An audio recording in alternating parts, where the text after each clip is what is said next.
On today's episode of Let's Talk FGO, we have all kinds of news to bring you about Chaldea Boys Collection coming to you from all angles and all places. And this will include a tiny little baby adorable pregame for Aeaean Spring Breeze. I almost said something very mean. Show. You almost said something very inappropriate? Yes. Oh, good, because, well, let's continue to pad out some time. The inappropriate one you heard over there is Lucky. I am Omega, as always. And, yeah. It's, Let's talk it's a show. FGO. Yeah. Yeah. Let's talk FGO. Sorry, guys. I'm hot.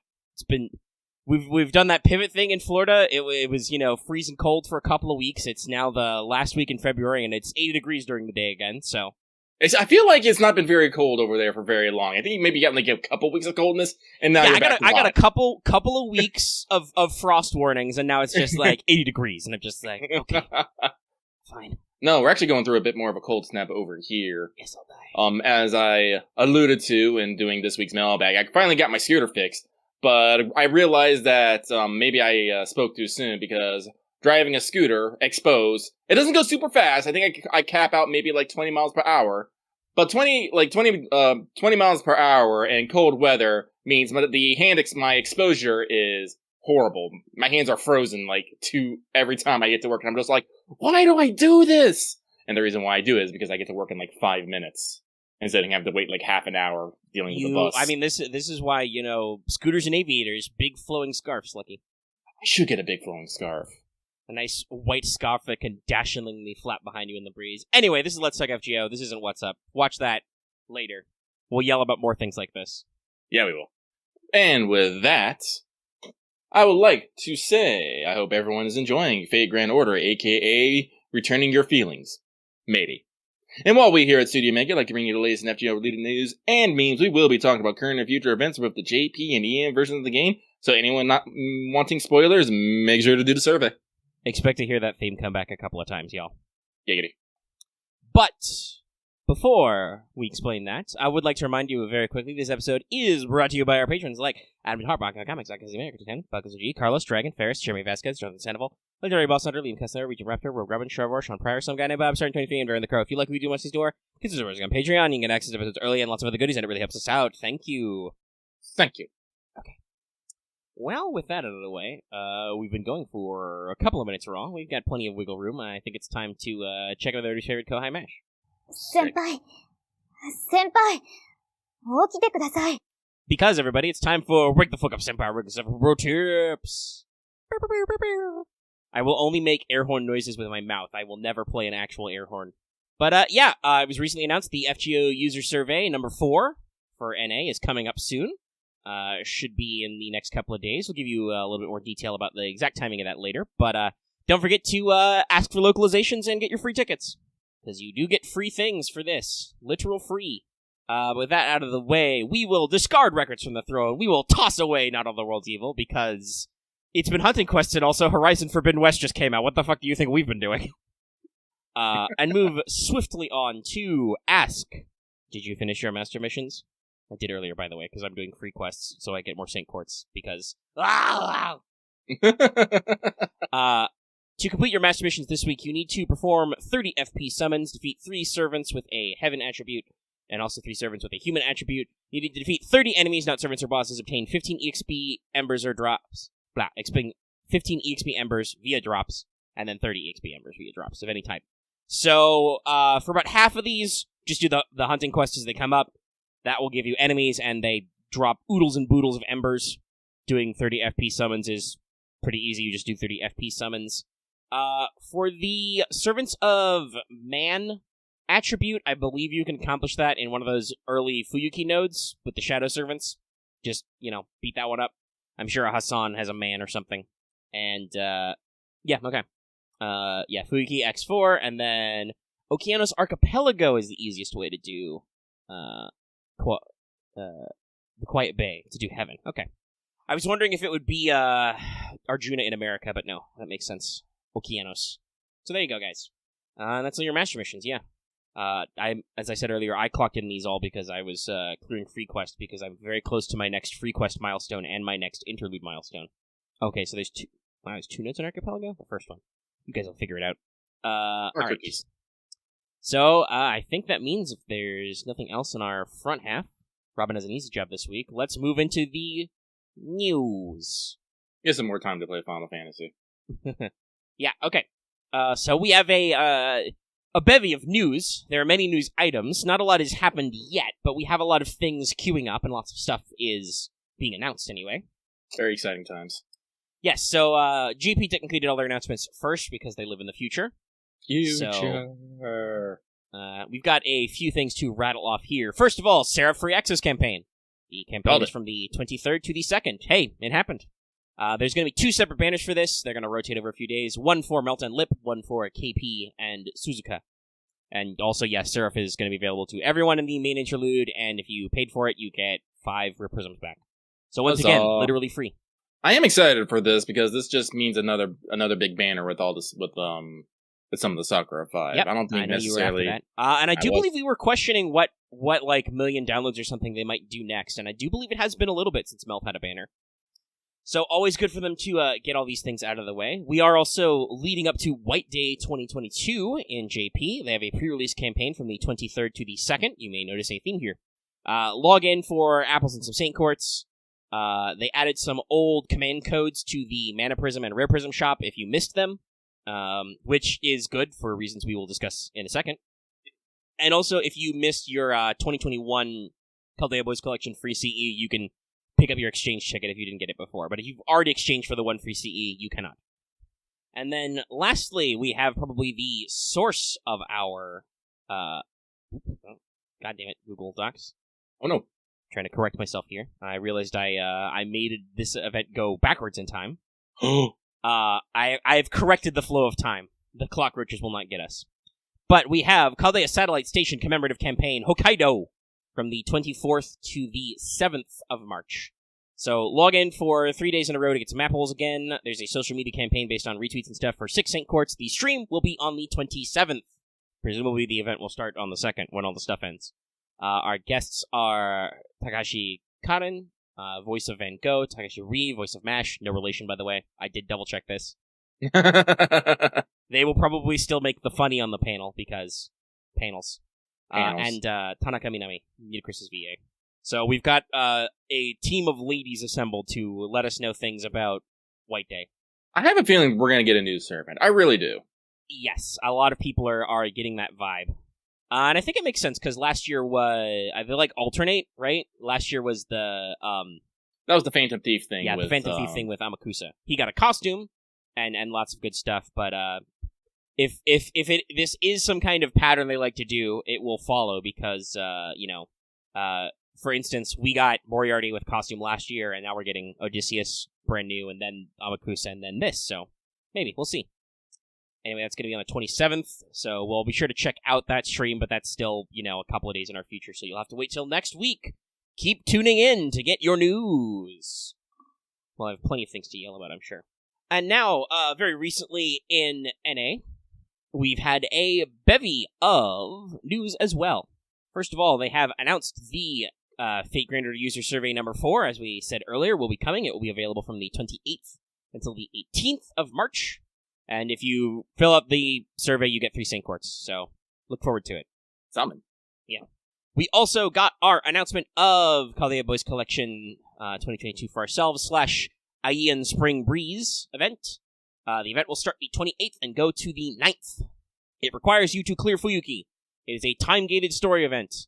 Log in during this time for any period during this time for a single Chaldea Boys Collection exchange ticket for one of the CEs.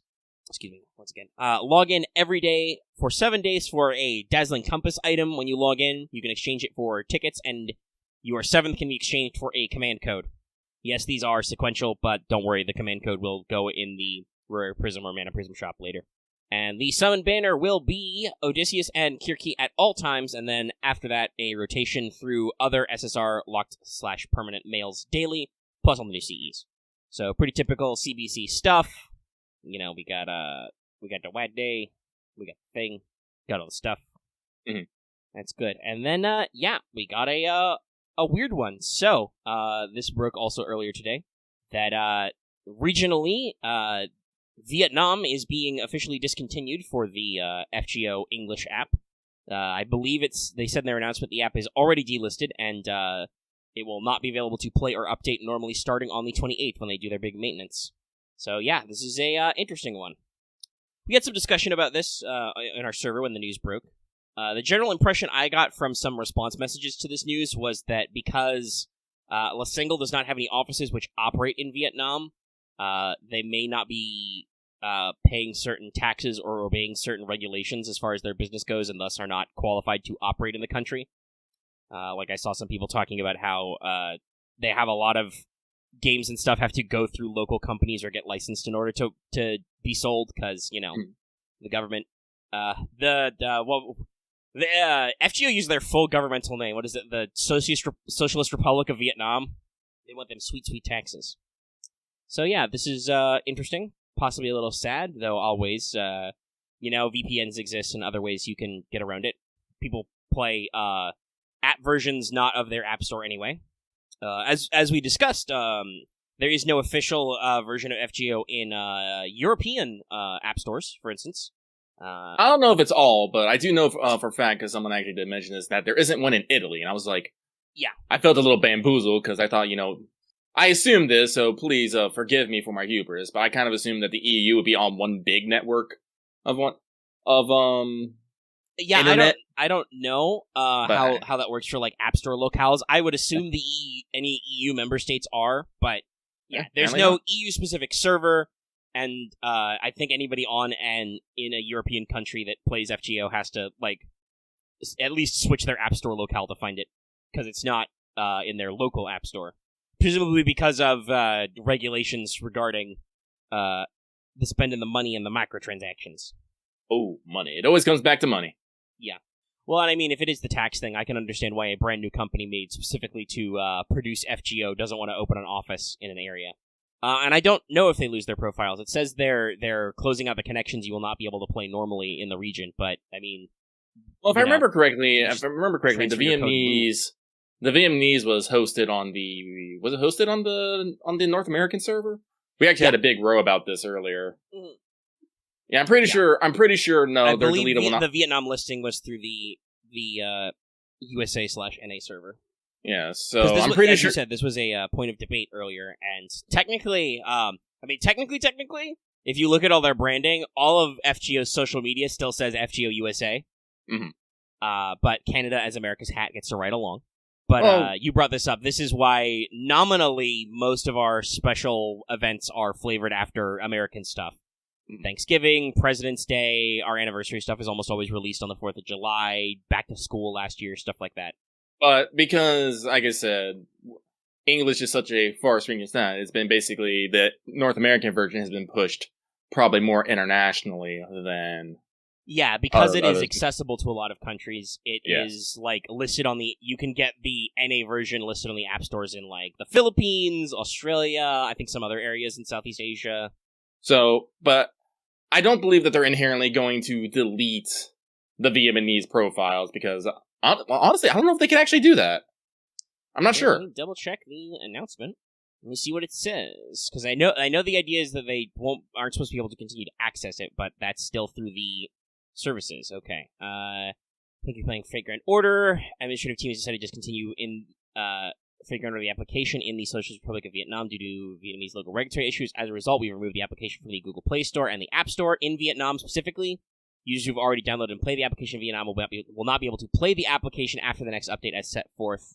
Yeah, so basically I think it's just a regional thing, is if you are connecting from the Vietnam region via Vietnam Play Store, you will not be able to receive your updates correctly, because it's delisted. So, yeah, no, your information should still be there if you connect and update your app through a different version of the App Store or Google Play Store. It's just, it will no longer be listed in Vietnam, and I assume it is no longer being... The reason why they say you won't be able to play after the 28th is because I'm pretty sure there's going to be a maintenance then for Aeaean Spring Breeze, and you won't be able to get your app update. Yeah, no, if you don't have the proper app update, you just won't be able to play the game. Yes. The game will constantly want to update, because that's how they be. Yeah, but if you can somehow...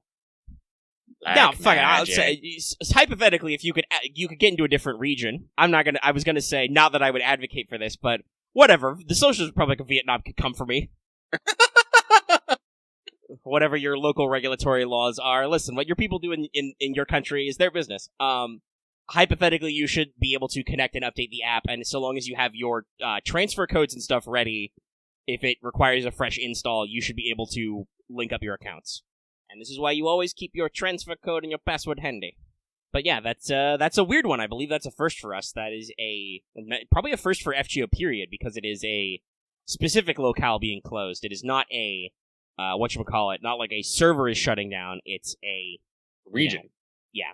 A locale where you can download this version of the app in the App Store is being turned off or being delisted from the local store. So, yeah, it's a little bit of a weird one, but, hey. It is what it is. Shout out to any of our listener base who happens to be in Southeast Asia. We hope you the best. And we hope all the peoples around the world are the best right now, especially in these trying times. Trying times, indeed.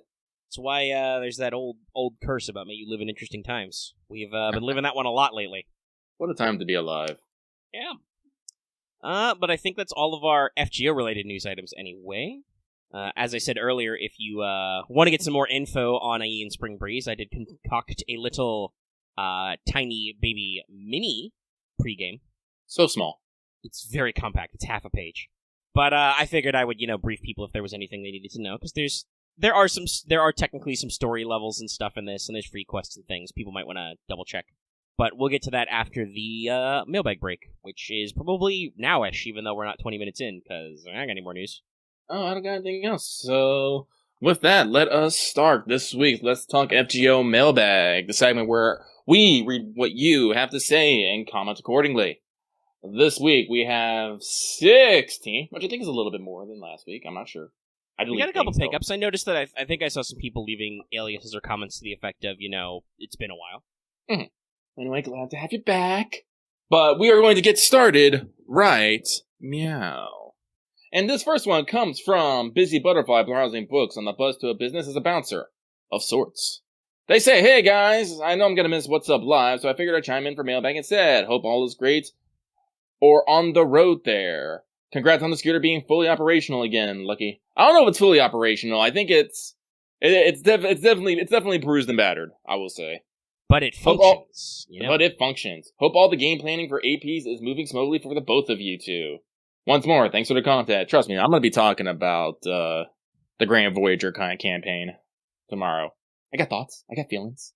Lucky is it's interesting to see this in reverse. Usually it's Lucky as a player needles people in the middle of the night about random things. Now it's Lucky as the GM is just thinks about things out loud during the day.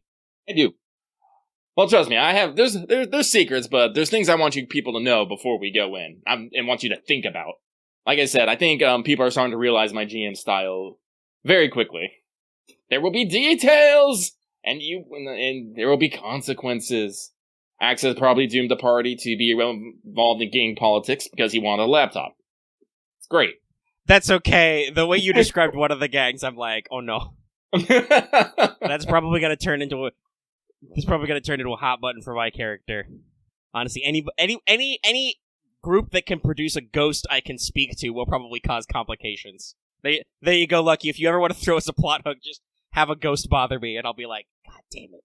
Oh no, I said it as a joke, but I am thinking about just making the fucking amusement park super hard, and you have to go there and appease it by riding super dangerous rides. Okay. But we shall move on. This next one comes from the one with 3 brain cells because the flow moves south. Hey, Lucky Mega, hope this... You forgot to put a page break here, but I'll forgive you this time. Yep. Hey, Lucky Mega, hope this Something Quest has been doing you both some good. It's been doing me some good in that I haven't actually been playing FGO much, and it's been giving me more time to do other things. My question this week is there any servant that either of you didn't like because of gameplay personality at the start that you've come to enjoy or even love? Gotta admit, Teach has been a slow burn, but wow, has he grown on me over time. Thanks for the answer, and hope your weekends are great. I don't think there's any characters I, really outright disliked. Usually I don't usually get as reactive as other members of our audience and community do, right? Mm-hmm. Fion's kind of a dickhead in America, but any of my Fion-related outrage is entirely related to the fact that he keeps showing up on limited SSR Lancer banners.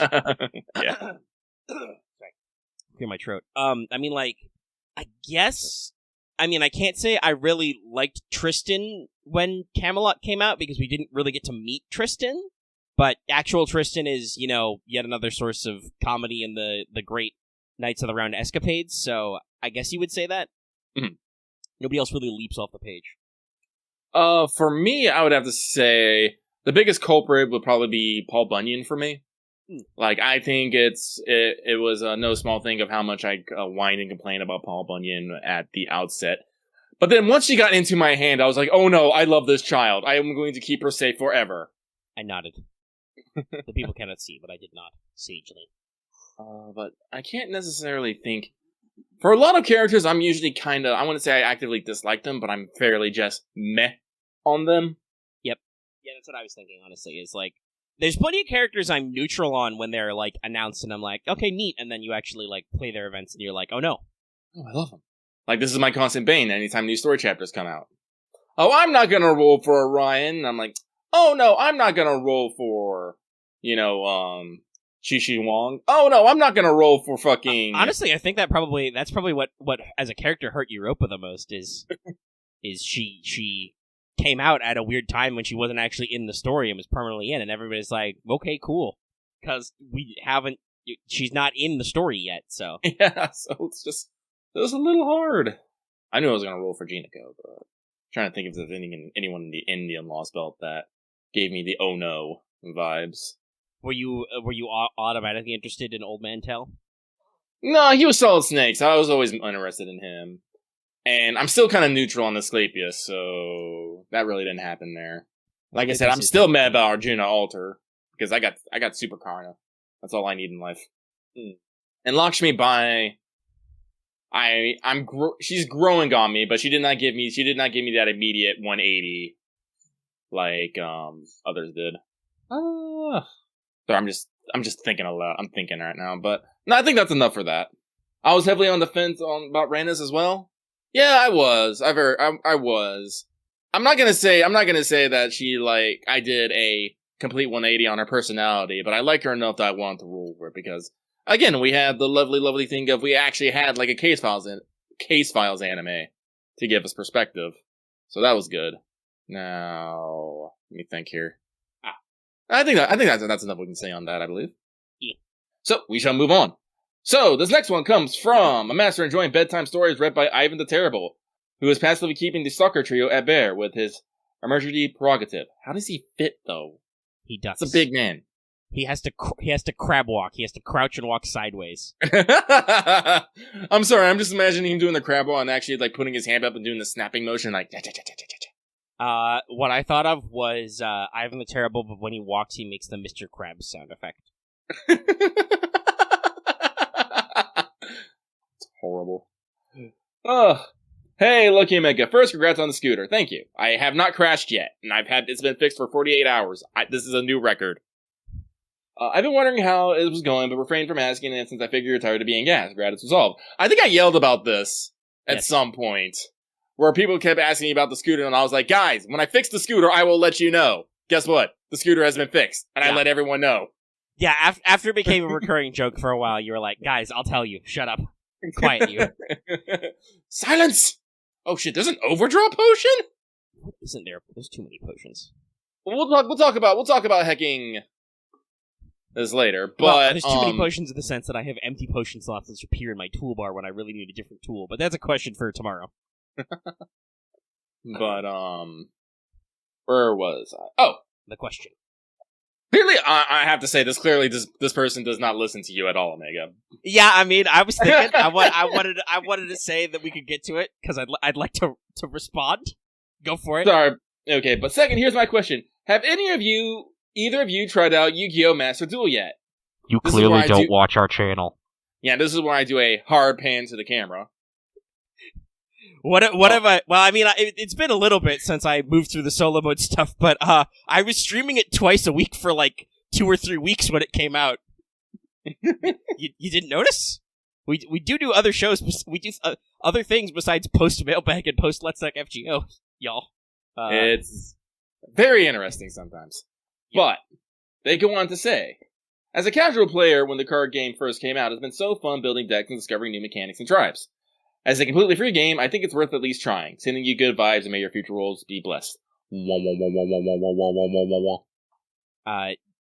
Your question has been answered, sir. If you're interested in Master Duel content, please check out the stream archives. I do not believe Lucky has tried it out, but he doesn't need another free-to-play gacha game in his life. No, I just need to buy physical Dragon Maid cards, and I'm gonna call it good. That's all I need in my life. I also occasionally do streams when I open boxes of real-life Yu-Gi-Oh cards, if you're interested in that. Check those out as well. But with that, we move on. This next one comes from Moon, is currently having a headache from a super busy week of uni. Please send help and tea to this poor soup. Moon, I'm gonna assume you said soul, but now you're a soup. I don't know. I was thinking, did the too much? Because I often say when I am in a bad way, especially in my brain area, that I am melting or melted. So maybe Moon just got so worked up that they are now soup. Yeah, I can see that. Well, either way, I was like, when life is tough, make sure you properly rest, get plenty of nutrition, and for the love of God, mind your bad habits. But they go on to say, question, hey there, Lucky Omega, hope all is well. Do you think CBC Husbando would be someone we've seen before in Story Before His Leaf, like Odysseus, or someone entirely new? Well, I don't see. Unfortunately, I can't speak about necessarily future content. I think we said this before Bezette came out for Valentine's, right? We were like, It's probably Bezette, but this is FGO, so we have literally no way of knowing. Yeah. Like, I'm pretty sure we're gonna get a new servant. But let's see, we have LB6 is out of the way, and it did have a big cast of characters. I don't know it off the top of my head, and I know literally nothing about them. I would also like to point out that there were a shitload of NPCs in the new Guda Guda, several whom were male, and people were very thirsty about. Oh, yeah. Well, the only thing that worries about me is, like, will they put a Guda Guda servant in a non-Guda Guda thing? They could. I don't know if there's They could. I mean, like, technically Odysseus was a core story character. He's just getting an event feature later as well. So, I don't know if there's any rules as far as White Day is concerned. Yes. Personally though, I think I would like to see it's the Merlin of Japan, Abe no Seme. That's someone who I've been wanting for a while, husbando wise. He does also keep coming up. He does keep coming up, so I think it's about I'm also time. I know there's still a chance for an Extella collab or something, but I'm still also gonna put down with Charlemagne. Or fucking Archie. One of the two. Anything. Like, honestly, if we did an Extella level collab, it would probably be Extella first, so Archimedes is, fairly respectable for that one as a potential, probably SSR caster? When was the last time we had an offensive caster? I can also see Archie being SR. Yeah, they could do him as an SR as well. I mean, they could do both. That would be great. I mean, no, they should do the dumb thing that Extella Link did. They give us it's a split rate up of 2 SSRs. Ruler Carl the Great, Saber Charlemagne. Choose your side, fight. I mean, I'm sorry, I'm pretty sure Carl the Great is not going to get as many as one would think. No, probably not. But let me see here. We got some theories. We got some theories. Like I would say, I would like Abe no Seme. Like I said, I think he's been teased enough. Charlemagne, Archimedes, another good. Roland, be another one. Like I said, Roland has a sprite, so yeah. Like I said, the Paladins of Charlemagne are not getting as much love as they should. We're up to 2. We're still only at 2. One just has an alternative form. Yeah, it's weird. It's weird, y'all. Do you know how many Argonauts and fucking knights we have? The matter of France is sorely unrepresented in these times. Yes, correct. There's a lot. There's, I think, is it 13 or 12 peers? I think it's 12 peers of Charlemagne. Oh wait, no, Mandricardo was technically one of them, wasn't he? He was not one of the peers. Oh no, he was an antagonist. That's right. He's from the matter of France, but he's not directly related. No, he's not part of the squad. There are quite a few famous historical figures in the team. Yes.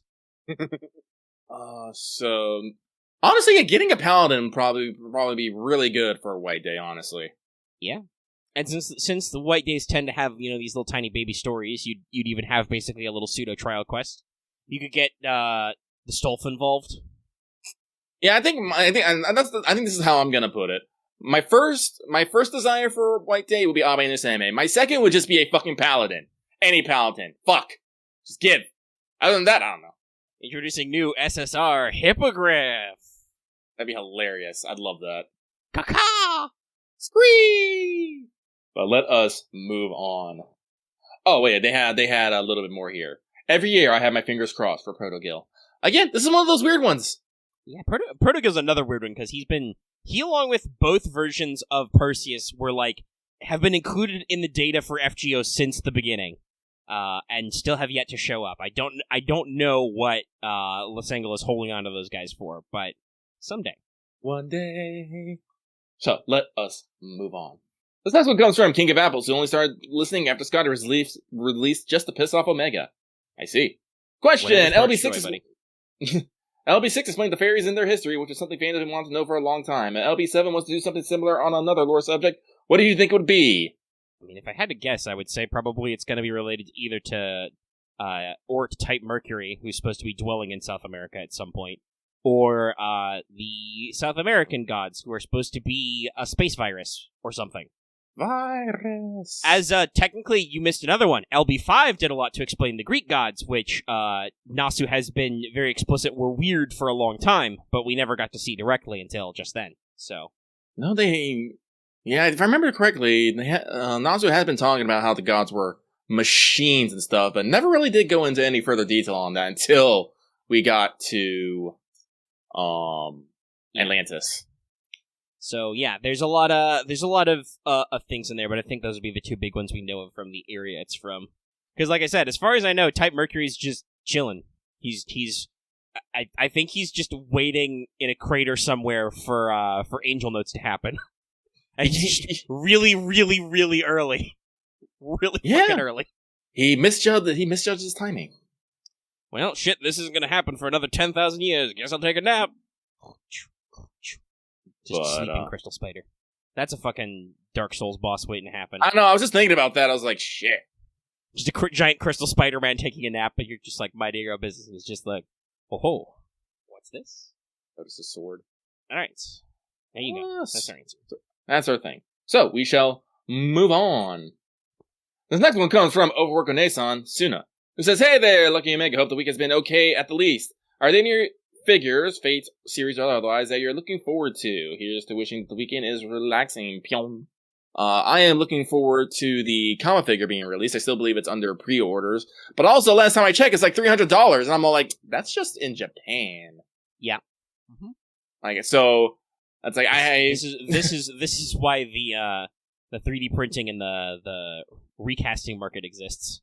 So I was planning on using my tax return to get it, but I just finished my taxes today and I'm getting $61. I'm just like, I'm trying to think. I mean, there's a lot of cool ones that are coming out. I'm not a big figure guy because like I have spaces that are just like I fill with bric-a-brac that just get dusty. I think that would be kind of bad for the figures, you know.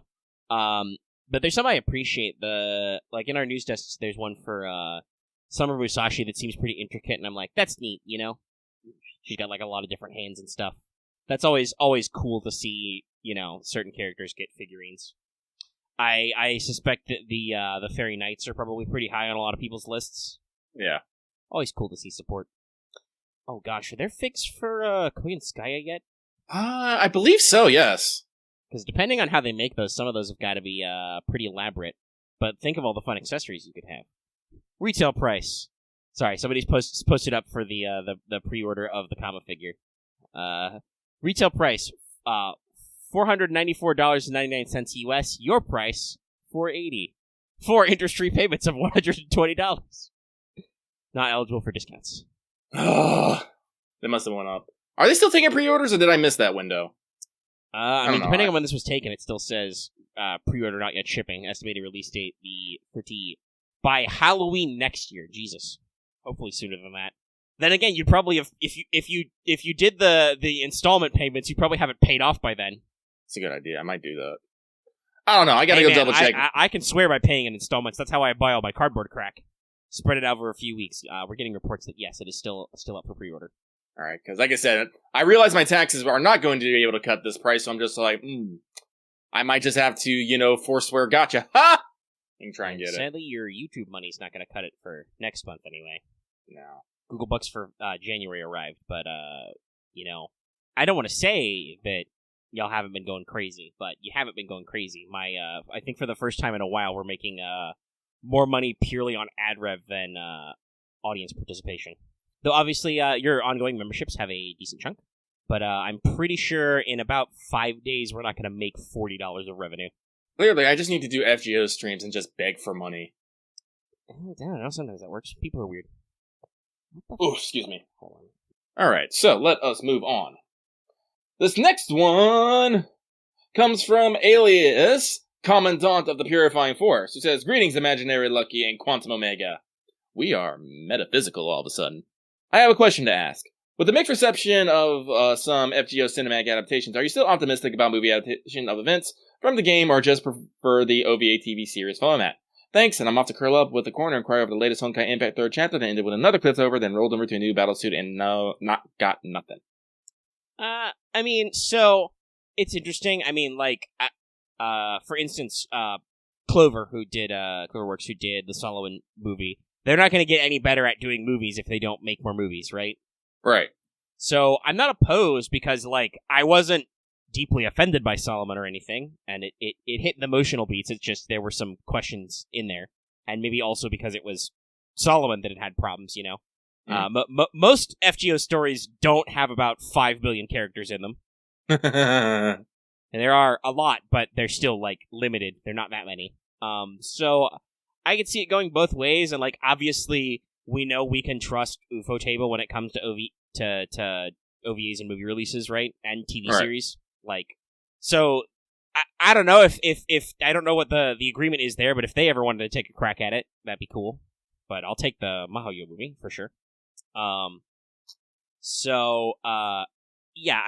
think after watching both the Babylonia series and the Solomon movie by the same studio, I would probably prefer if they picked the TV format because they seem to be better at it. But I'm not so hopelessly defeated by the Solomon movie that I'm no, they should never make another movie ever. There are probably some EOR and maybe even some of the original Part 1 stories they could probably boil down to an hour and a half, 2 hours without a problem. Okeanos is 30 minutes of ocean montage, 30 minutes of Hercules, and then 30 minutes of actually solving the problem. Adventure! Actually, yeah, no, now that I think about it, you really could put Okeanos down to a single movie. We do spend a lot of time just wandering around the ocean for a while until we stumble into the plot. Or the plot stumbles into us, technically. Also, we get Blackbeard. On-camera Blackbeard. That's important to me. But yeah, that's the only thing I got there. Lucky, thoughts? I'm trying to think here. Welcome to us discussing, technically, a roundabout way, the Solomon movie, because it's complex.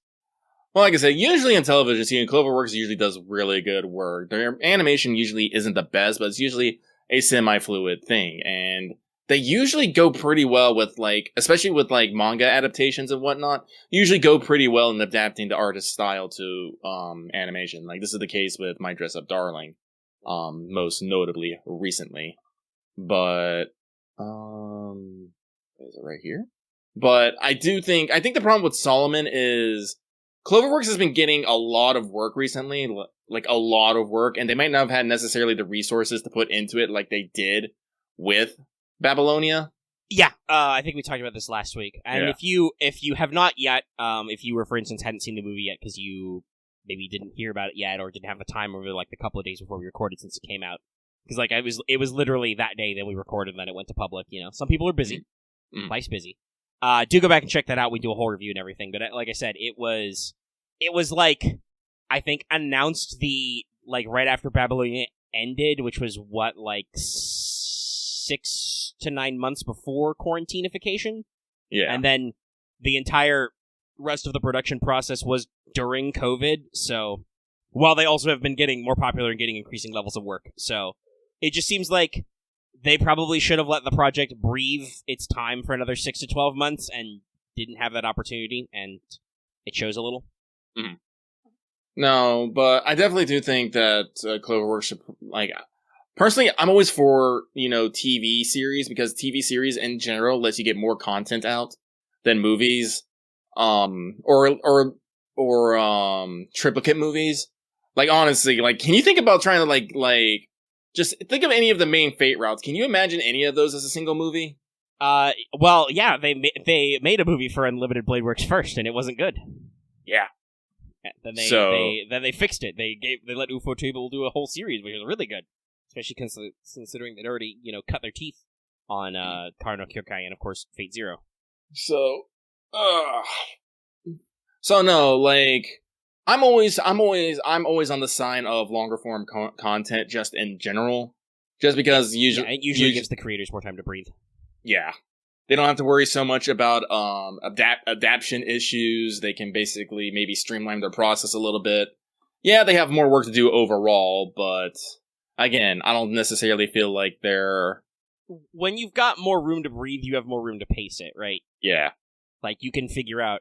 Because, like, Babylonia didn't really have a lot of problems with any of its action scenes animation-wise, because they were spread out beat to beat, and, you had that big FGO money, and you knew what your beats needed to be. So they could, relax and play it cool for a couple of episodes to go for the, absolutely bonkers tiers of animation, for a couple of things like, Ushi, Ketz's NP, stuff like that, when they just go all out. And even then, like, we talked about this when it came out, they still had a couple of missteps. They did a really weird thing where they shoehorned Aresh's NP in name only. They didn't really have to do that, but I think they were trying to do all the cameos and beats for people, even though Aresh doesn't exist when Babylonia came out. So, it was just the giant ghost thing, which they lovingly recreated. I'm still mad about the lack of jokes. Well, some of the jokes. They got some of the jokes in. Jaguar Man is a treat. Yeah. But yeah. No, I think we'll move on from that. Thumbs up. Thumbs up. Exactly. Sky High Rider Justice Bomb did not make it in, and I die every time. I think I'm just gonna go watch that scene later and just cackle. Just the second one is Justice! So, this next one comes from a notorious Stan who ran so far away to the realm of Athena. Greetings, the purest human. Greetings, the purest human in the era who be the host of the god that rules the underworld. Lucky. What? And the reincarnated souls that wills the strength to murder gods, Omega. What? What are these names? Don't worry, Lucky. This person has a bibliography at the bottom. Holy shit. I appreciate the effort. Oh no, they literally have a reference. These references are not put in properly. Excuse you. Yeah, I mean, if you're going to do citations, you have to keyword them with your text bubbles. I hope you're both doing well. I am sending you the good vibes. Also, Lucky, congratulations on getting your scooter fixed. Well, thank you. Question: did the Grand Temple of Time Solomon hit emotionally when you read it in the game? I think it did for me during the Gatia fight. A IA range of emotions. Feeling angry that my cute Kohai was dead, a sense of hopelessness, being powerless. Maybe that's what made the fact that Folk created a miracle and brought it back has more of an impact because of the strong bomb of magic. If you have nothing else to say to my question or cause you mention on trouble, then you can skip. Have the great rest of your weekend. References: Saint Seiya, Knights of the Zodiac, Saint Seiya, Lost Canvas, The Myth of Hades, Bowling for Soup, Iran, So Far Away, The Realm of Athena, by Urox. Interesting you say bowling for soup. Are you sure you don't mean a flock of seagulls? Did they do a remix? Or a cover? I don't know if Bowling for Soup did it. They might have. But, Listen, sometimes you just love the cover more. Like, I Swear by Johnny Cash's version of, her way more than Nine Inch Nails version, even though True. 9 Inch Nails did the original. It's just that, I ran so far away by a flock of seagulls is, it's one of those iconic 80s synth pieces in music videos. It's true. It's like, I would appreciate if you said you like Ninja Sex Party's version of Take On Me, because Danny's a great vocalist, but, like, if that's the first place you went to, I'd be a little like, that's a little strange. Not, Actually, where is my copy of Underneath the Covers? Or Under the Covers? I had it. Did I lose it when I moved? I think I did. I should get all 3 copies of that album. I still have to buy my Dark as the Hillside Thickets albums, but money's been weird lately. I have so many video games to buy. Video games? Why you do this to me? What am I going to do? Put CDs in my PS5? Can you? I bet you can. It's got a music function. Does it have a CD reader? Is it? I mean, I guess it's all optics. Does it make a difference if you have a Blu-ray reader? I don't know. I literally don't know. I don't know if that question's ever come up. I should go on fucking PlayStation's website and ask, hey, can I put CDs in the PS5? Thoughts for later. It is thoughts for later. As for your actual question, we talked about this last time. For me, anyway, I think it hit all the emotional beats. Like, the moments were appropriately charged. I was verklempt at similar levels to when I played them, you know? I mean, I cried like 3 times fucking playing Solomon. Like, I cried when Mash died. I cried during some of the music. I cried at the ending. Yeah. I was awash in tears. I think I actually damaged my tear ducts for a while there after that. I cried so badly. Because for the longest time, I would just cry at the drop of a hat. It was rough. Excuse me. But yeah, I mean, I don't know if it was the same as playing it, but definitely the Solomon movie, like, it hit in the same places anyway. I don't know if it hit as hard, but how hard can something hit you the second time, right? Right. It's not an emotional shock anymore, but it still does the things. Oh, is this the... Let us move on. Yeah. This next one comes from The Eternal Storm, who says, hey guys, sorry I've been gone so long. I needed to finish up an internship. Sick. Yeah, good for you. Anyway, my records from the throne is the last few weeks include not getting Say, but I got a Ketz, Mary, Anne, and Mary, and the Valkyries, so win some, lose some. Anyway, looking forward to the Odysseus video. Yes, I will be slaving away at that one this weekend. Oh, it'll be perfectly fine. I can yell about Odysseus and his headband no matter what. There may be even if you're already planning on rolling for Odysseus, there may even be a couple of special treats in the video if I can pull them off.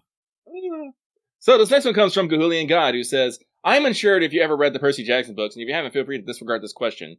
I've read some of them. I don't remember how many I've read, though. I read all of the first series. When Rick Riordan did like a follow-up series, I did not get into that one.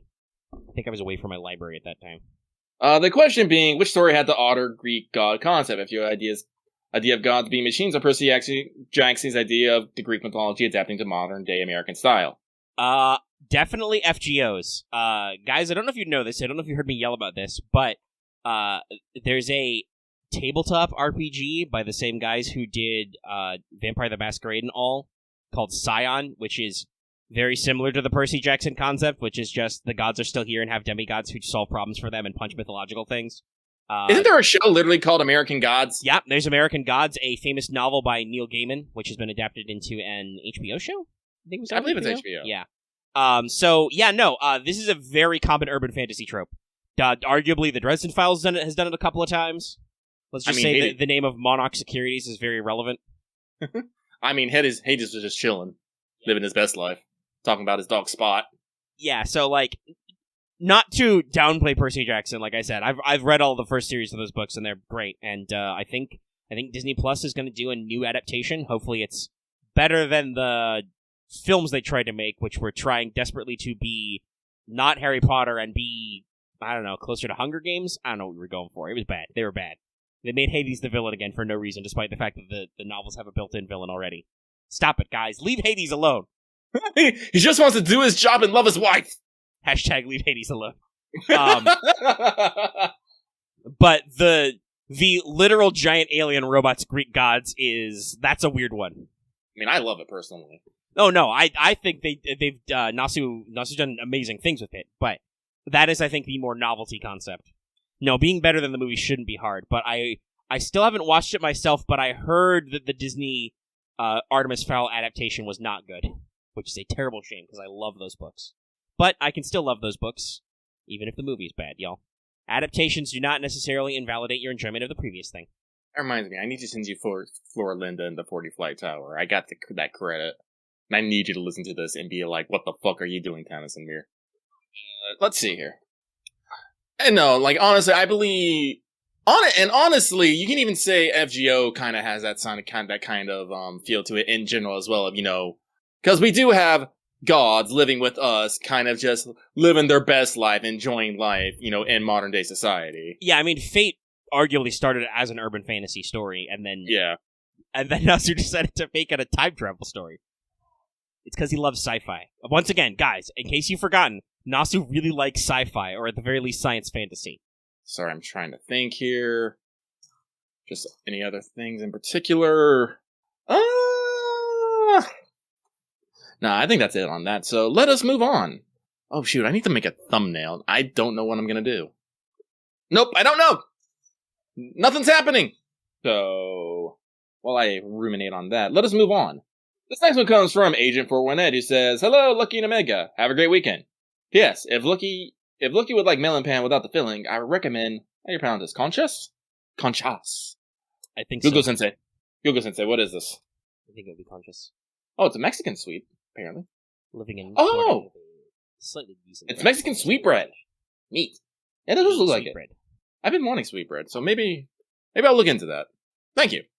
Again, I would love melon bread. I just don't like cream cheese. I know, scandalous. It's like me living me on a coastal city, not liking fish. I'm pretty sure I know some Seattleites would go into a fucking fit. But with that, we move on. This next one comes from Avenger Ushi, or Undergrad Castoria. The cruel hand of fate demands that I must choose. Let's say, dear Lucky and Omega, due to the recent change in ownership, do you see a faster pace for quality of life improvements for NA servers? Probably, I want to say faster, personally. I'm pretty sure they actually have a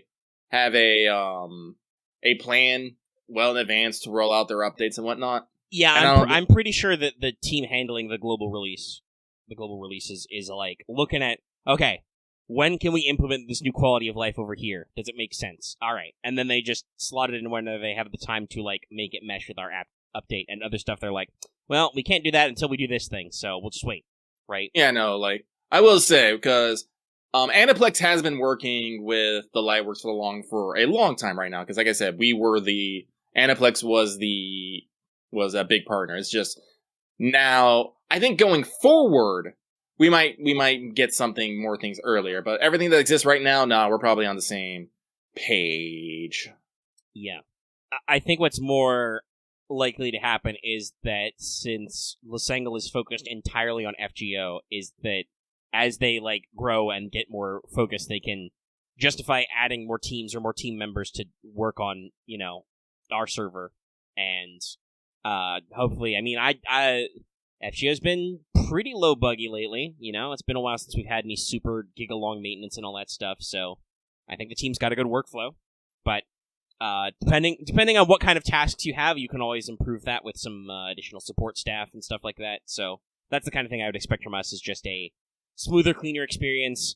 If they have a dedicated team for the NA server, which I believe they do, we might get a little more clean communication because it can come out of Losangle now. But I don't know if quality of life will necessarily be faster paced for us, because I think ours is already pretty fast paced, honestly.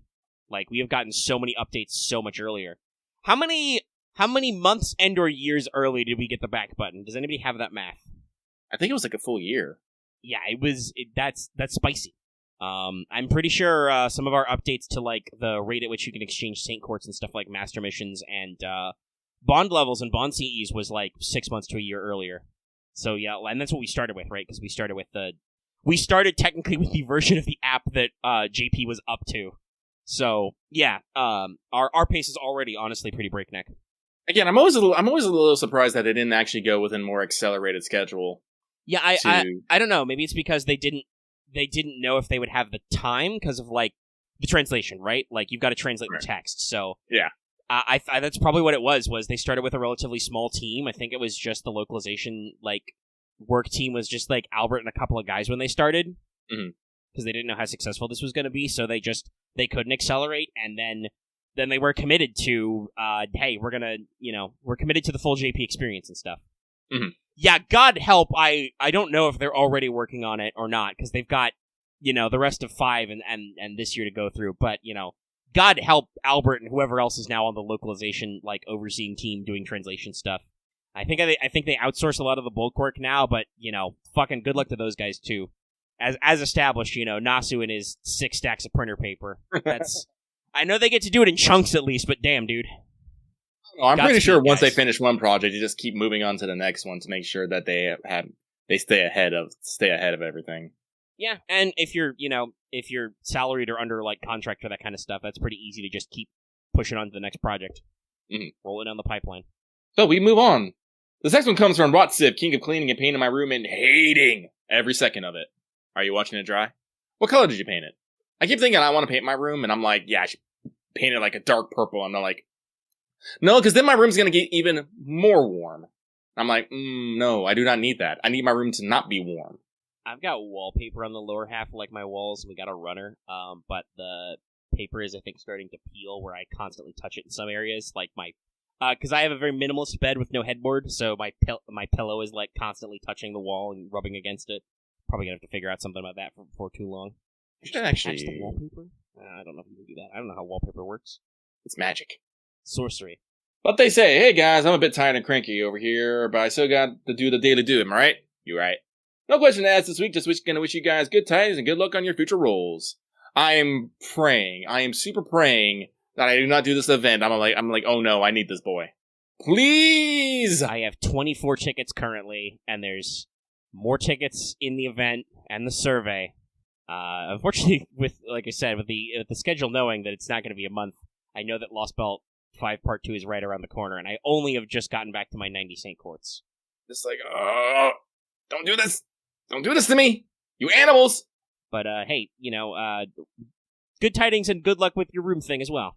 I know it sucks, but I think I talked about this on the off mic, and I might mention it again on WhatsApp, but I recently had to do a little dusting around my room as well, and take the faceplates off my PS5 and shop vac it out, because it was starting to overheat a little. So, I know about the cleaning. It kind of sucks, but you gotta keep doing it. So, with that, let us keep moving on. And this next one comes from the Tire King, now wondering how a live-action Blade movie would work. Probably poorly, honestly. Well, I take that back. An American-made one would probably do poorly. A Japanese one would probably do okay. Well, guess what? According to anime, this is a response to something that was posted in anime manga. According to Aeaean, Jerry Bruckheimer, renowned producer of things like Pirates of the Caribbean, National Treasure, and Top Gun, is gonna make a live-action Beyblade movie. Please be as wacky as National Treasure and Top Gun, the OG. Why? I don't fucking know. I bet the license was cheap. I guess, but it's Beyblades! I mean, It's I don't know. spinning Call the tops. Corridor guys. They made anime fidget spinners, okay? That was cool. Call them. Yeah, but they're not fucking Brockheimer! They're a bunch of nerds! They are. I don't know. Jerry Bruckheimer seems like kind of a nerd. If you've heard him talk about some of the wacky movies he's done. Like, I think, if I remember rightly, the backstory of, like, how Pirates got made is kind of goofy. Nobody took those fucking movies seriously. But, yeah, no, it's happening, so I don't know how it's gonna work. There'll probably be way too much CGI, or not enough CGI. What is going to be the story of... I think I remember watching a little bit of Beyblade, like, on Fox Kids or something. Weren't there, like, animal god ghosts inside the tops? Bit beasts or whatever? I believe so, but... I assume that was the plot. I don't remember anything other than that. It was just... It felt... Listen, as a guy who watched a lot of, like, Yu-Gi-Oh! And Pokemon and stuff, watching Beyblade, it seemed a little, like, weird and try-hard. We got really excited about tops that were also dragons. And even as a kid, I was like, this is a little too much. I mean, imagine, guys. Imagine if they tried to make a fucking Yu-Gi-Oh! Movie with an American producer. I mean, mostly I'd be concerned about the makeup budget. Like, honestly, the thing with Yu-Gi-Oh! Is, for an art style, you have a very easy excuse to just make all the guys all the monsters and stuff CG, because it's all supposed to be holograms, right? Right. I guess the main thing would be, like, making the characters look appropriate, which would be a hell of a fucker, and then just, like, I don't even know, I guess it would just be, like, what adaptations do you do? Do you stick to the manga, or do you go for, like, the 4Kids style dub, and Joey is inexplicably Brooklyn-y? Hey, kunai with chain, baby dragon. I don't know. I think Joey's still one of the best, though. Oh, it's really good. It's just, That's so weird, but no, it's iconic to me. It doesn't make any sense if you think about it too hard, especially because I don't know if they ever said that Domino City was in America. because Bandit Keith was still supposed to be like the U.S. Nationals champion. So, but that's one of those great, we've talked about this before, like, those great dubisms about, like, okay, in Japanese, this character, you know, whose name we're localizing to Joey Wheeler to make all our lip flaps and stuff work, is, like, he's supposed to be, like, really, you know, impolite, rude, delinquent. How do we do that? New York. I mean, it works. Hey, I'm walking here. I mean, you can't get any more you can't get any more Yankee than New York. Yeah, fair enough. Anyway, this person has actual questions for us. Besides just making us question our lives with live-action Beyblade. Hey, Cyan Pile. Are these Beyblades? I'm sure. I bet they are. No? Okay. Okay. Hey, Cyan Pal, Lucky, and Silver Crow Omega. Are there any servants that you liked and thought they were okay in the beginning? Later down the line, you found themselves liking them even more. That's it for me. Take care and have a nice evening. May Rails be blessed and hope Lucky doesn't get an MP5 Vlad. What are you talking about? I already have an MP5 Vlad. He's going to murder the Epoch rerun. Murder. Everything. And I'm gonna hate it. Vlad, you a cool uncle, but Jesus fucking Christ, you didn't need to show up 5 times. Especially on GSSRs when I'm trying to get fucking Kentuckies. Hello, I'm Vlad. Hello, I'm Vlad. Hello, I'm Vlad. Too much Vlad. Too much Vlad. Oh, it's Excel. Oh, it is Excel World. Now Silver Crow. Duh. I haven't thought about Excel World. This is like the inverse of the question we were asked earlier. Or like moving up the bar a little. I don't know. It's probably that same response. Most characters I think are all right, and then later I'm like, hey, my God, I feel like I've been on an emotional journey with you. Well, for me, that'll probably be Tomacat. Like I've told this story umpteen times, but Tomacat was my first SR, and at first I'm just like, Tomacat, you're a berserker and you hit very hard. But, you know, here we are several years later, and they're one of my few, you know, level 100, Bond 10, 2K servants. I'm just like, yeah, like that's how it be. I mean, I don't know. I think, because it took a while for him to be in story, I would say probably, like, Arash, who is one of my Bond 10 servants as well. Like, I know the Stella memes and stuff, and he was, like, okay, but then, you know, you get to Camelot and you're like, damn, bro. But, let me see here. I can't, like, as much as I adore Carmilla is one of the ones I didn't actually start off liking. I just kind of use her because, guess what? I didn't have many 4-star single targets assassins at the time. But she just grew on me, just in general. Excuse me. So, let me think. No, I think that's about it. We move on. So this next one comes from Dave Lord Vekutunk. No, Vontarik? I was too far away from the screen, and that R and the I looked like a fucking N. But they say, are there any servants you wish were a different class? Not particularly. I think everyone is fine as is. Just in the pause there for me, just insert the dial-up noise, and then the old school Windows error sound. That's 404, not found. Ah. But then he wouldn't be as cool. Alrighty. So we move on. This next one comes from the abandoned warehouse. I forgot to post last time, for he has fallen for a new gotcha hole. 2 new ones, actually. Pray for my Wallakun. Oh, I wonder which ones. But they say, hello, Lucky Omega. Hope you have a happy week. For once, I'm completely fine with the mats from the hunting quest, except for bones, but that's a given. So I've been just farming on natural AP. Question. Is there a time period you would like to see in FGO? I think the wacky 1960s or 80s events could be hilarious. That would be Dirty. P.S. The Master Duel music has no right to be good as it is. That's what I hear from several people, by the way. And PS2. It's supposed to be PSS. Congrats, Lucky. Thank you. I fixed my scooter. 48 hours, no crashes. I am on a fucking roll. Ha ha ha ha ha ha. I think we mentioned this before, but I think I would definitely like to see the World War I and or II era in FGO. Just trench warfare. I mean, honestly, trench warfare with servants sounds fucking hilarious. I love it. And to add on to that, you know, just in general, the pulp era, Roaring 20s kind of stuff. There's a lot that we haven't. Oh man, we should totally get some noir detective shit going on. Yeah, just I know that technically there are some of the Gouda Gouda events that have that slight vibe, but they mostly focus on being weird, right? Right. Like there was the Imperial Capital Holy Grail War, but that was mostly about, hey, hello, look, weird Nobus. It's hard to take a Gouda Gouda event when you have tiny Nobus running around. I mean, yeah, like that one got slightly heavy, but it was still like, as a setting, we didn't really explore the fact that we were in, you know, the pre-war Imperial Japan. It was just kind of like, you know, hey, look, let's talk about a detective agency. Whoa. Look, there's streetcars in the maps. Ooh. Sick. Sorry, stretching my legs, y'all. But yeah, that's my thoughts. There's one thing I did like about Fallout 4 was Nick Valentine. That was a great character, and I loved all his story bits that I got through. So I definitely would love to see some sort of some more noir stuff. But let me see here. Where are we? Ah, yes. This next one comes from, he wonders, will this be the time? Will this be a Gajuna banner? Good evening, Lucky Omega. I'm wondering if you have a certain mail servant for Chaldea Boys. That, may the spooks be with you. I'm not entirely what you sure by this question if there's no question mark here, and it's just an illusion. I don't know. Like, do I have a desire for a new one? Do I want a banner? I'm not following. Are you being literal? Do I have a certain male servant for the event coming up? I don't know.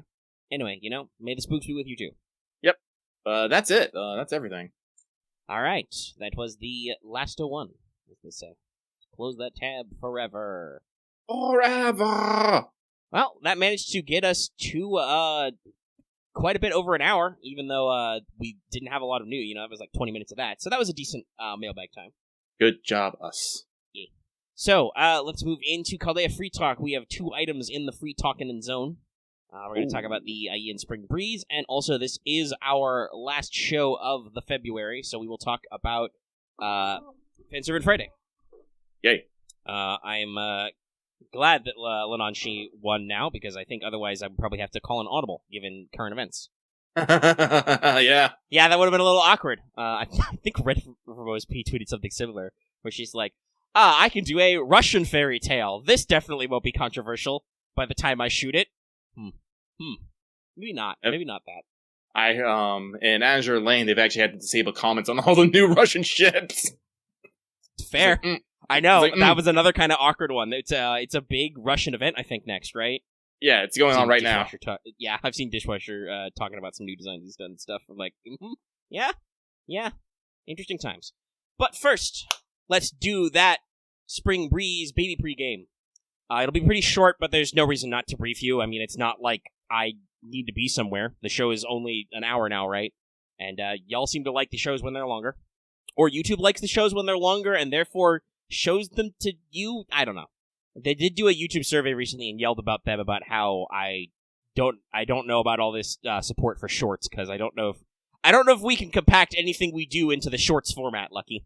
We're the opposite of shorts. We're longs. I'm pretty sure we could do some shorts. It's just they would have to be jokes. Yeah, we would probably have to get classic clips and bits. But anyway, so this is a time-gated event. The number of chapters you're looking at is there will be a prologue, an epilogue, 6 numbered chapters, and also each day will launch a new free quest. And for completing all of these segments, you'll be awarded 7 Saint Quartz and 1 Grail. That's actually a quite decent amount of Saint Quartz for an event like this. And a Grail. So, keep on your toes. Now, with the exception of the finale, difficulty-wise, the main quests are barely worth discussing. No enemy has over 100k HP, only one breaks 50k HP, and it is a Berserker, so it doesn't matter. There is a Moon Cancer, so watch out on your team comps, but yeah, this is an event with damage bonus, you're gonna be fine. It is meant to be, played by people who've only cleared Fuyuki. Now, expect in the form of story support, because there are actually some story quests, and there are multiple nodes. You can expect story support from Kirki, Odysseus, St. George, regular Arjuna, and Jason. Yay. Yay. So, we have a lot of those coming up. Now, the final boss is a rider with 2 break bars. The first break bar is around 200k HP, and you will be using a solo servant with story buffs for this, but the fight should end when you hit that second HP bar. So it's not the full challenge, but it is a little bit of a challenge. There will be some work you have to do here. And luckily, the free quests are all monoclass and follow the usual ascending difficulty and AP slider. The final one will be 40 AP casters, and the boss will have 150k HP. So everything else above that is lower than that. So there's a wide variety of classes. Obviously, you can tell what the caster one's supposed to represent, because somebody has plus 100% damage. But again, monoclass, relatively low HP, shouldn't be hard. There will be a challenge quest versus Odysseus for a lore with things. Check that out in your own free time. Now, to clear these quests, there's going to be a bonus system. It's very simple. Odysseus gets plus 100% damage. All male servants get plus 50% damage. Additionally, certain servants who are not male but are other will also get plus 50% damage. This includes Astolfo, Orion aka Artemis, but also Super Orion, Enkidu, Kama, Mothman. Now, the wiki shows the second ascension for Maonobu, Fool of Owari, so I don't know if it's just that ascension or not, but some way Maonobu is in there. Dion and Astolfo. I could have just said one Astolfo, but the way the classes work out, it's just a perfect framing of saying Astolfo at the beginning and ending. Now, there is also an event shop. There are currency in these free quests. So, from this currency in the event shop, you may purchase EXPs, various command code stuffs, foes, spinal fluid, pages, gears, hearts, feathers, horseshoes, scarabs, lanugos, and silver crowns, which are brand new, along with Lancer Rider Caster statues. We've described the banner above. It starts with Kirky and Odysseus on raid up all the time, and then after a day or two, it will start rotating through various permanent and story-locked male SSRs. So if you want Old Man Lee, he counts. And also the CEs will be available on this banner, and they do give increases to your currency drops relative to their rarity. So, 3-star CEs are equivalent to the bronze currency, 4-star to the silver, etc. And that's it. It's literally, half a page, or even a little bit less. I just remembered, there's like fucking 8 CEs in this damn event. I can just throw some of those on one. Yep. That is how it works. It's CBC. There's going to be plenty of CEs for you to check out. I believe somebody already said in our community that none of them have particularly interesting effects mechanically, so you can probably just go ahead and pick whichever one you like best. Occasionally, some of the CEs are actually really good. What was it? A couple of years ago, there was Heat of the Burning Sands or something that had a really good crit up effect and star weight, and it's that one's pretty slamming. So this one you can just pick your favorite. There are a wide variety. I think we've seen all of them. Let me pull up the news. I think they have splash pages for all these. To the news section. Because it's, CBC. Yeah, they've got big splash pages, which include dialogue, of course. Very funny dialogue. Here, I'll post a few for patrons, if you haven't seen them already. This one is called Royals Traveling Incognito. I don't know how incognito they are. The SR1 Dantes Files, I think, is pretty cool. I usually go for the Dantes Files, personally. Yeah, the new Dantes Files. We got a Gills and a Georgios in there. Another SR is called Exclusive Tailor. It does, in fact, have a Vlad in it. Oh, this is a funny one. This is, it's called High and Mighty Student Council President. It's got Jason in that role. There's a light novel for you. Daddy Letters Live is my favorite, though. Yeah, that's, we get into the R's. Daddy's Letter Show. You've got, cool old guys. Another personal favorite of mine. You've got, if you like your Guda Gudas, you've got your Sengoku Freestyle. Kaposhi, Morinaga Yogi, Okada Izo, dropping rhymes. There's, this one, God's Deal, with Shotas and Chengong. Playing a children's card game. And then I think one of the most famous ones is the basketball one, Buzzer Beater. Who knew we had our own sports brand, Lucky? It says so right on the ball, Chaldea Sports. It's got Bart, Lubu, and Ashwataman. Ash is doing a fiery dunk, possibly a chaos dunk. And you can pick up one copy of any of these CEs we have alluded to and posted images for our patrons in the live chat.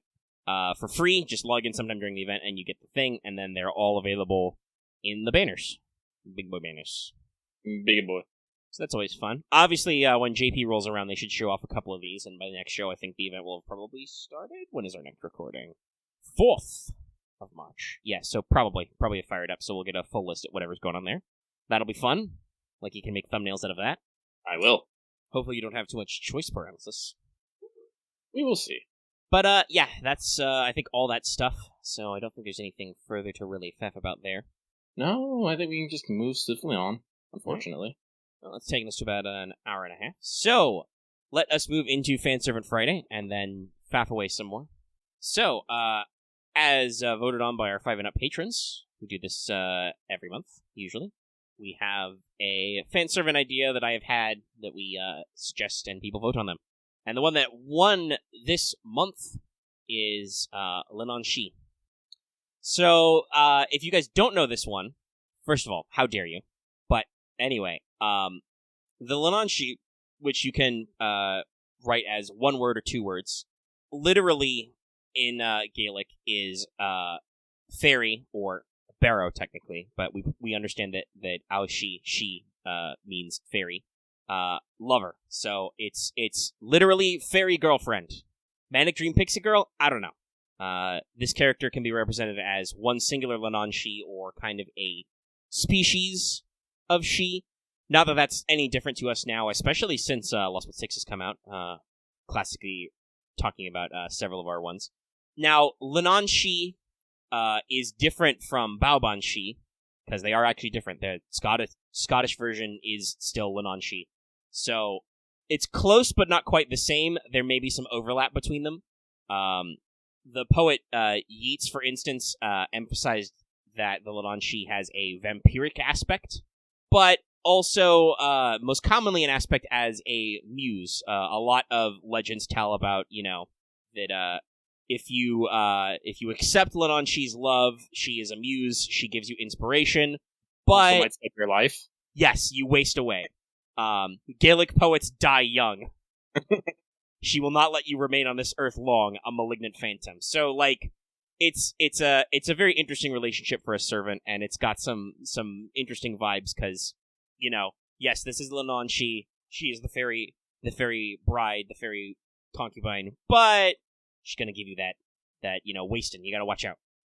And I had a couple of versions of this idea. I've always thought the concept was pretty interesting, and obviously Leanan Sidhe, Leah, as all one character, is in the Dresden Files.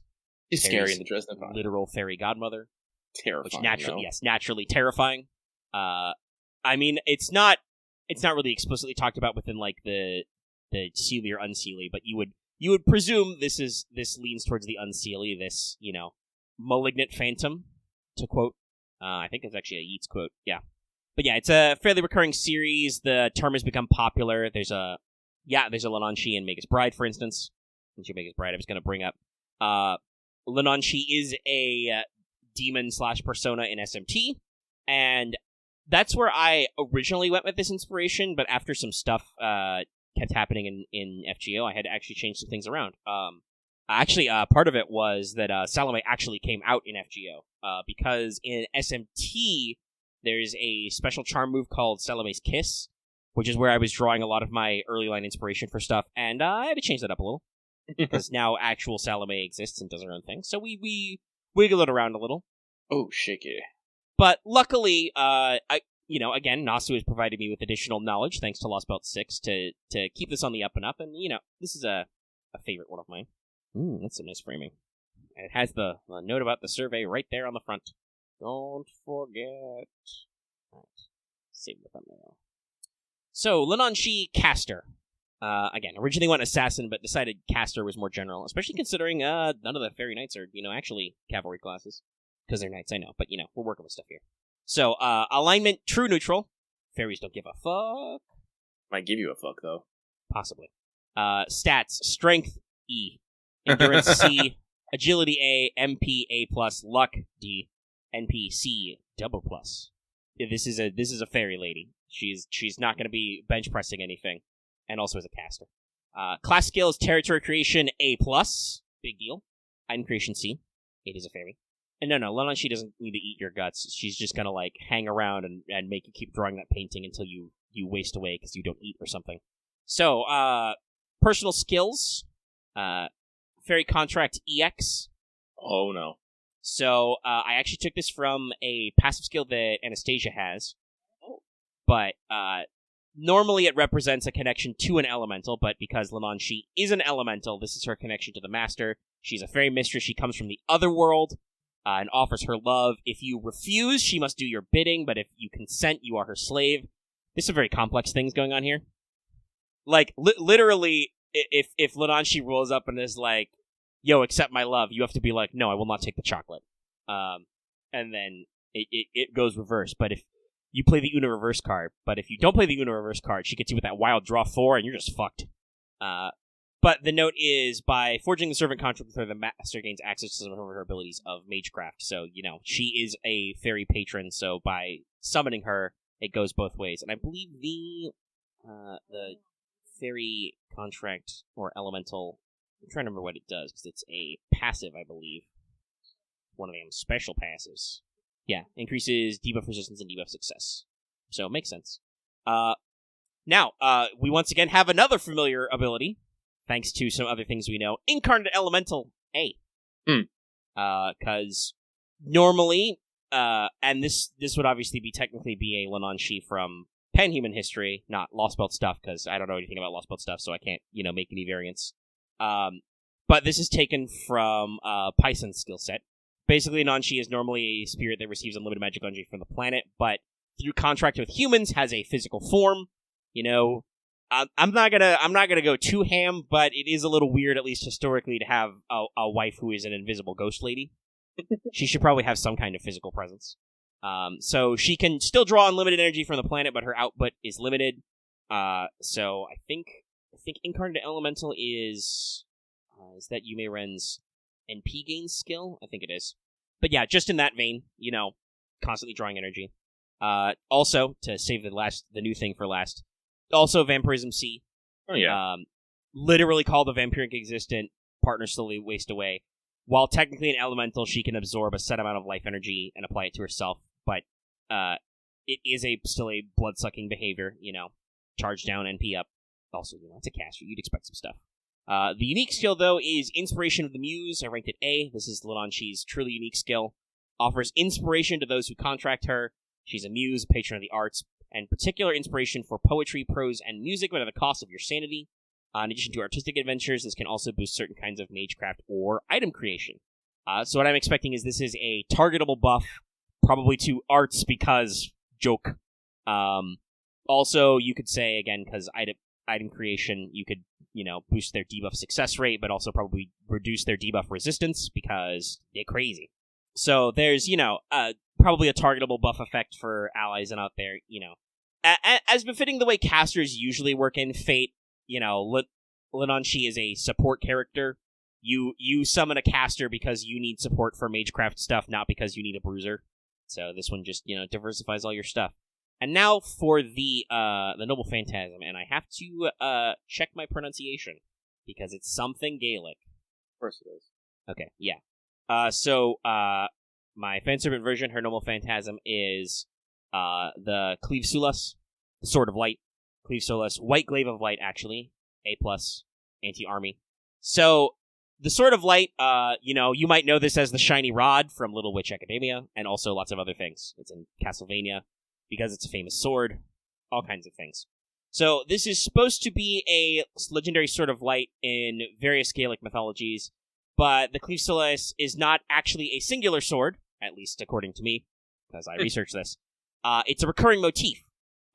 It shows up in multiple legends and is often related to bridal quests. Yes, if you don't know this folkloric motif, the bridal quest is a recurring element in Gaelic where a guy minds his own business or possibly wants to get a wife, but he cannot get married because he must defeat some giant or ogre or overcome some other thing, and to do this he usually recovers a magical sword of light and kills the thing, and then boom. So it works out. Now, for Leanan Sidhe, the weapon works as a Divine Construct level Mystic Code. It focuses her magecraft. It can take many forms, such as a sword, a staff, a glaive, an axe, a bow, a rope. Why, yes, several of those are just forms from Little Witch. I'm making references here, okay? It draws on the energy of the planet and focuses it. It's used for replicating various forms of elemental magecraft, severing bounded fields, and can also be used to break curses. It also glows with white light and fire at all times. When its true name is released, it gathers and fires the breath of the planet, not unlike a certain holy sword, and is particularly good at killing giants, because again, recurring themes. It might be a copy of Kukulan's Shining Sword. Oh god, why did you write this name? Well, it's spelled Kraiden Kazashan, but that's probably not how it's pronounced. Anyway, Kua is a shiny sword of light, so the Cleave Sulas is probably related to that. I put this in my notes. Leah says she received hers from Aeaean, goddess of the sun, summer, and queen of the fairies, who may or may not receive the sword. So, yeah, it's basically she has a giant glowing sword of light, but can also be a spear of light, an axe of light, a bow of light. So you get a wide variety of different attack animations, for instance. in addition to probably doing, like, fairy-based magecraft stuff, making, like, thorny bushes erupt around enemies or something. Probably do, Arthur-style bonus damage to giant enemies as an inherent effect. AoE, obviously, it's anti-army. It fires a big blast of light. And, that's what I got. Pretty cool. Yeah. This one, I know it's not, like, super in-depth, but this is what happens when you do technically generic characters who can be singularized, which is something Fate has done occasionally, especially for fairy tale characters. But I did do a lot of, like, cross-referencing research. The Cleave Solus thing, for instance, is very, like, interesting for me to actually, like, look up online, and some people are like, yeah, so this might not be a singular object because it's fucking everywhere. Maybe the Sword of Light is just an archetype, and I'm like, ooh, I can work with that. It's like the Sword of Paracelsus / the Azoth Dagger. Alright, and that was Fan Servant Friday. Yay! Got us to about an hour 45. A little burpy. So I have no idea what I'm going to do next month right now. I've got a few days to figure it out, but I also have to shoot a Wanted, so look forward to that by Monday-ish. I might, like I said, do like an Ides of March thing and like try and rack up some different Roman or Latinate characters. I got a couple in the back row, and the vote on Aeneas at least seemed decently popular. So we'll see what the haps is. And remember, you can support us on Patreon, 5 and up level, to get access to those polls. Depending on how the content goes, may or may not need to dig up that idea. People talking, asking us about summarizing what's going on with Extella and Extella Link's plot. That can be another deep dive sometime. I wasn't prepared for that this week, but, we can work on it in future weeks. So I guess the only thing is, this is our last show of February, so to speculate on the schedule a little, what news you can anticipate, let me scroll up to get my exact dates. So, Chaldea Boys Collection is going to run until the 9th. I'm going to guess probably we're going to get the APOC rerun around then. Mm-hmm. Yeah, that's about 10 days, so maybe wait a couple days, APOC rerun. That'll probably be like... let me actually check. Is it 2 weeks? I think it's 2 weeks. I got a raid schedule, so I hope it's 2 weeks. I don't mind being deeply silent because I'll edit all that out. Yeah, sorry, I was just thinking. What would you say? No, I'm wondering how long the rerun of APOC is. That's the original version. Where's your notes about the rerun? Chat, you know anything? I know the original was like 2 weeks, but 14 days. Okay. Yeah, so that'll probably start in there somewhere. That'll be like technically the second week in March, and it'll be, later in that week as well. So probably we get, 2 weeks for APOC, and then probably right after will be Lost Spell 5 Part 2, because they said it would be late March. So I think we know what our schedule is going to be like. Yeah. They might space it out with some other fluff stuff, but more likely, if there is anything to fill in, which I don't think there is, it will be in basically the second week of APOC once, raids are dead and it's just free quests. That'll basically be your break week anyway. Yeah. So that should be what we're looking forward to. Spring Breeze won't take hardly any time at all, though it is time locked, so you gotta wait a little bit. But you got a couple extra days. And yeah, that's what we're anticipating. Like I said, I'm gonna work on the Wanted video for Odysseus this weekend. Shouldn't be too hard for me. In case you guys couldn't tell, I'm a big Odysseus stan. I really like the Odyssey. So that should get out. I don't think I got anything else. I mean, obviously next week, JP's stream, once again, that's the 27th. They're going to have that stream, so probably like 2 in the morning on the 27th for us. Have they posted a link yet? I don't think so. I can check that as well, though, since I'm just, free killing time. Do it. Let's see. Hokkaido commemorative campaign, live stream info. Oh, yep. No, it is on YouTube. Okay, so we've already got a YouTube link live in 28 hours from now. So yeah, that'll be at like 2 in the morning on the 27th for us. So, yeah, we'll bring you any news that comes out of that. That will almost assuredly be the Chaldea Boys Collection stuff. Presumably, whatever servant banner, whatever we're getting, some CEs, some stuff, some yelling, some stuff about Hokkaido. Hokkaido! We'll see what kind of fun trivia game we play. Also, correct me if I'm wrong, audience at various levels, I think this might be the first time Van Gogh's VA has appeared on a stream. If they have, I do not remember it. It's always neat, people who are relatively new to the family, or at the very least don't show up a lot. It's always nice to get them in. So yeah, those I think will be our big ones. Obviously, we'll have our own responses to, whatever's going on plot-wise. Okay, somebody in chat saying they think it might have been once, but so, still not very frequent. But we'll be, telling you our impressions of the story for Aeaean Breeze, discussing that. Y'all can get your discussions of that in. And, we'll see how banners and stuff go. We'll have the news out of Hokkaido. I think that's most of the stuff. Yeah. So, we'll continue to have fun here and hope to see you next week.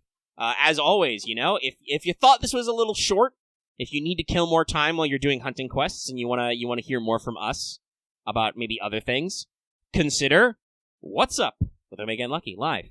What's Up is usually live unless something goes horribly wrong. Live every afternoon on Saturdays after we release the Let's Talk FGO to public. And especially with these shows being shorter, you can probably catch the Let's Talk FGO and then catch the What's Up stream, because it's, later in the day, early evening, afternoon, depending on your time zone. Possibly the middle of the night if you're somewhere halfway around the world. I don't know. I think it's the morning if you're in Australia. Loth usually wakes up and shows up to streams and stuff. But check that out. Also, just personal note, we have a ongoing Monday stream series. We are currently working on Uncharted 4. Which I know, a decent number of people have been showing up to, but having a lot of fun with that. It's a huge blast. Very dense in that back half. I feel like our pacing on numbered chapters was very, very fast the first stream, and then the second one we really slowed that down. But we'll be doing that for a little bit more, and then we got to do Lost Legacy, and then after that I'm not sure. So if you have thoughts and feelings, be sure to discuss with us. Check out those streams. Let us know what you'd want more of. I alluded to it. If you need a lot of stuff to kill, I did stream all of the solo mode content for Yu-Gi-Oh! Master Duel for several hours, if you want to hear me yell at a children's card game. You do that a lot. I do. We all yell a lot. I've also developed a show about yelling about children's card games, Progression Tournament. Check it out. This week, stuff happens.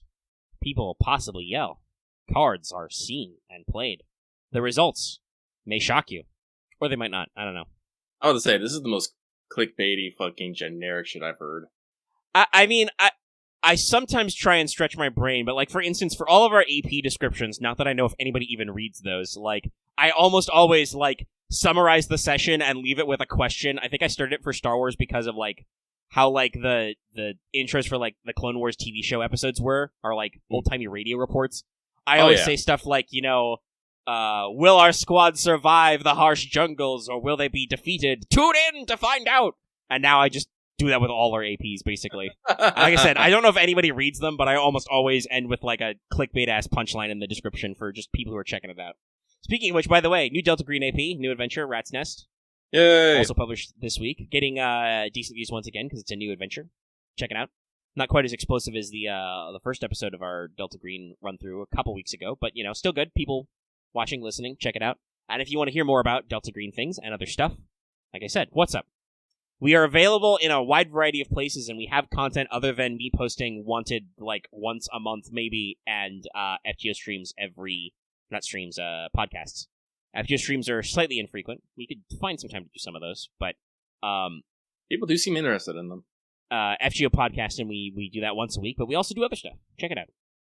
I have not quite managed to shill long enough for our raw recording to get over 2 hours, but with the audio coming down, it's probably going to be under 2 hours no matter what. Yeah, so... no, it's going to get compressed. I tried, guys.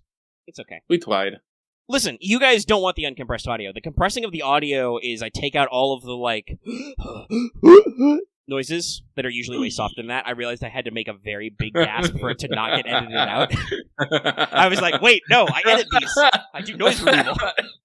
If I just blow my nose and, just in there lightly, it's just going to get edited. But I cut out a lot of, random breathing and thumping noises. And I shorten out all the awkward silences while, I'm Googling something, or Lucky has to stop his thought to, punch a robot dinosaur. I'm swimming right now. Mm-hmm. So, yeah. And if you want to know more about robot dinosaurs...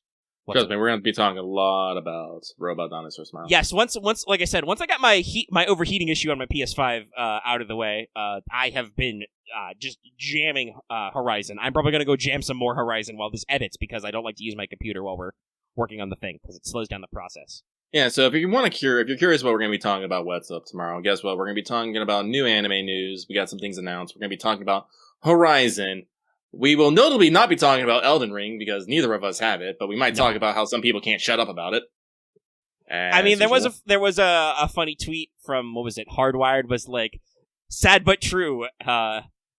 Elden From Software has bought off literally every video game reviewer because Elden Ring's getting great scores everywhere. No, it's probably a good game if you like those kinds of games. I don't know. The PC version's supposed to be pretty buggy. Like, I might pick it up because I like Bloodborne. Depending on where this one rides, but it's interesting, and I don't know. Listen, I like the atmospheric storytelling, but I heard a couple of reviewers be like, "Hey, so for side quests, keep a pen and paper on you because there's no in-game quest tracking or codex or anything." And I'm just like, listen, I know they're supposed to be atmospheric, but like, you can't give me a journal I can scribble in to check back later. I have to scribble my own journal. I don't know if I got time for that, guys. I understand some people like really want to just dive in and be immersed in the world, but for me, I'm like, damn, dude, I got shit to do. Yeah, also, we'll be talking about probably Delta Green at length and the campaign that I will be working on myself. So if you want to get some tabletop design philosophy, tomorrow's show will probably be very good for that as well. Yes, we yell a lot about tabletop gaming, but it is sometimes relevant. Mm-hmm. Yes, that was a very listen to the AP for context, but that was a very funny comment that came up where, as we wrapped up our session last time, for reasons that you really should listen to the AP to get the full breadth of. Trust me. The players were like, "Hey, what's this? A handheld flamethrower isn't restricted?" And I'm like, "Yeah, no. Depending on what state you're in, there's no federal regulations on owning a quote-unquote flamethrower." And they had a specific model number listed in the book, and yes, there are commercially available flamethrowers, and they're not that expensive. So we'll see. We game Sunday, so we'll see if that becomes relevant. And we'll also see how Dallas is doing, because I think he's stubbed his toe something fierce, and he thinks he may have cracked a bone. So hopefully he's okay on Sunday. Oof. If it's just his foot, he can still. Okay, he's fine. I know he said it didn't hurt, but you never know. Okay, so he'll be able to sit at the computer at least. And take this however you want. Dallas bonked his toe. He thinks he might have given it a hairline fracture. He doesn't want to go to the doctor to check because America. Does it hurt? Are you dying? Okay. Solve it at home. All right, but now we have, I think, faffed it long enough. We hope that illustrative commentary has got you to check out some of our other content. We do quite a lot of stuff. We try to put out a decent amount, and I know that lots of people like longer Let's Talk FGO so that they have something to listen to, while they're at work, on their commute, while they're grinding FGO. So we're good at talking long. Somebody in our patron chat posted a screen cap of I have faith Lucky and Omega can yellow at anything. True. Again. So, we just have plenty of stuff for you to check out. But for now, anyway, Let's Talk FGO will get out of your hair, get out of your ears, and leave you to whatever your business is, and we'll hope to see you again later. And as always, we'll be back next week for more Let's Talk FGO. So, if you're watching this video on YouTube, be sure to give this video a like. If you liked it, it really helps the algorithm and makes sure the video gets spread around to people who can see it. If you have any comments, leave in the comment section down below. Who do you predict the Chaldea Boys Collection servant will be? You will have, 6 hours to see if you're right or not. You can also join our Discord. It's full of fun stuff and people yelling about anime and video games. Do you want to yell about Elden Ring? Check out our Discord. Link in the video description and on our channel page, as always. You can also subscribe to our channel to get all that beautiful content we talked about delivered right to your sub box. Easy as that. Check it out. Hit that sub button now. You should also consider ringing that bell for notifications, even if you're already subscribed, so you always know when we post a new video or when we stream. I'm going to tell you, there's going to be a Wanted. It might be coming out at a midnight during maintenance. You might want to turn on those notifications to make sure you got it and you can get your cool Wanted Go Juice. Rub the virtual rabbit's foot. And of course, you can also support our channel by clicking that join button and joining our channel memberships. Get access to membership badges and emotes. You can use emotes in the comments and during our live streams. It really helps support us, along with your generous donations via Super Chats and Super Thanks. But also, as I said at the front of the show, you can consider supporting us on Patreon. There's a link in the description on our channel page for that, too. For as little as $8 a month, or roughly $10 a year, you can get access to all of our shows in audio format, so all Let's Talk FGO podcasts and all What's Up audio recordings, as well as all APs in audio format downloadable, our entire back catalog. At higher levels, you can vote in Fanservant Friday polls, Teach Omega Sensei polls. Whenever those come out, you can get access to video content such as Wanteds and Progs early. At higher levels, you can listen to us record Let's Talk FGO live, get on-air shoutouts, and much more. And it does really help us out and support us and our various habits and our various content. Like our food habit. That terrible device I have, needing food to live. Oh, dare. I have not yet developed the ability to photosynthesize. Not that that would work for me anyway. I'd just get a horrible sunburn. Is that the photosynthesis version of overeating? Let me know in the comments. As usual, I would like to give everybody a wiggle, though, as we move on to the end of the month. If you're considering supporting us on Patreon, maybe wait until March rolls around and sub then. Not that I'm, afraid to take your money twice, but that would mean you would get double billed, so depending on your membership level, you may find that unpleasant. So, just a heads up. Be responsible with your fiscals. And, I think that's all the stuff. I'm trying to think if there was another fun... Oh, yeah, actually, no, there was. I was going to remember, because some people have told us to mention it more. Also, if you want more news from us, consider following us on social media. We're on Twitter, at Studio Omega YT, 2 O's, because with 1 O was taken. Check it out. I usually post, heads-ups on content for new videos and the like on there. You can also consider following me personally on Twitter. My link along with Lucky's is in there. Occasionally at 2 o'clock in the morning, I make Yu-Gi-Oh! Shit posts. Other than that, I usually retweet art and also channel stuff anyway. That is all the stuff I wanted to mention. So this has been Let's Talk FGO, February 25th, 2022. So let's say goodbye, everybody. Goodbye, everybody.